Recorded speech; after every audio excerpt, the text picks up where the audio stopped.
आणि तुम्हाला द्यायला पैसे नाहीत. यांच्याकडे जाहिरातीवरती उधळायला पैसे आहेत. या सरकारला काय सरकार म्हणतात?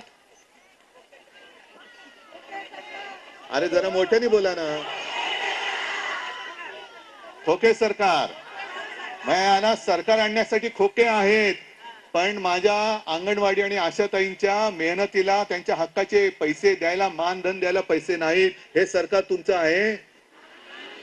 मी माझी जाहिरातबाजी करायला आलो नाही. आता तुम्ही पाटील साहेब जे म्हणालात की यावेळेला भाजपला मत द्यायचं नाही, हा तुम्हाला योग्य वाटत असेल तर जरूर द्या, जरूर द्या.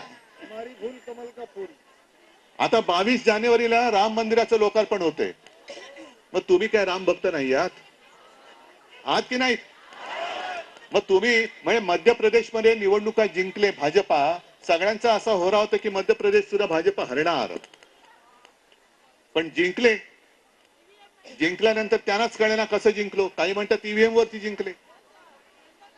पण जी कारण मीमांसा झाली त्याच्यात एक कारण आलं की लाडली बहिणा ही काही एक योजना तिथल्या जनतेच्या, त्या महिलांसाठी तिथल्या सरकारने राबवली. मग माझ्या या सगळ्या भगिनी आहेत त्या काय लाडल्या आहेत की नाही? आहेत की नाही? या राम भक्त आहेत की नाही?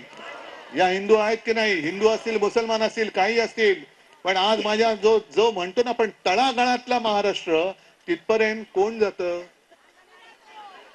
करोनामध्ये मी तुम्हाला जे सांगितलं ना, नाव माझं झालं, पण त्या नावाचं खरं श्रेय हे तुमचं आहे, कारण तुम्ही घरोघरी जात होतात.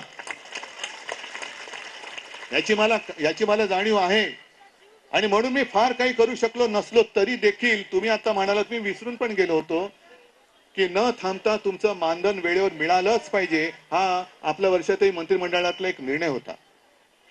आणि जर सरकार गेलं नसतं तर मी तुम्हाला सांगतो की तुमचे जे काय प्रश्न आहेत, ग्रॅच्युइटी असेल, आता तुम्ही विचारलं की वृद्धापकाळी खायचं काय, जगायचं कसं, अरे जिथे लहान मुलांचा श्री गणेशा पहिल्या गिरवणारे तुम्हाला तुमच्या वृद्धापकाळाची चिंता व्यक्त करावी लागते. मग कोणाचं सरकार आहे, कोणासाठी चाललेलं आहे, आणि कोणतं सरकार आपण आपल्या बोडक्यावरती बसवतोय, हा सुद्धा एक विचार तुम्ही केवळ तुमच्या घरात नाही, आजूबाजूच्या घरात सुद्धा तुम्हाला द्यायला पाहिजे.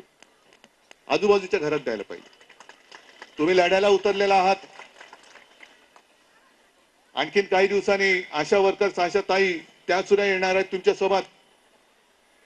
गावागावात मी सर्व माझ्या शिवसेनेच्या पदाधिकाऱ्यांना आज सांगतोय चॅनलच्या माध्यमातून की या सर्व आपल्या ज्या काही माता भगिनी आहेत त्यांच्या सोबत पाठी नाही, यांच्या सोबत लढ्यामध्ये उतरा आणि यांच्या न्याय हक्क मिळून देईपर्यंत शांत बसू नका.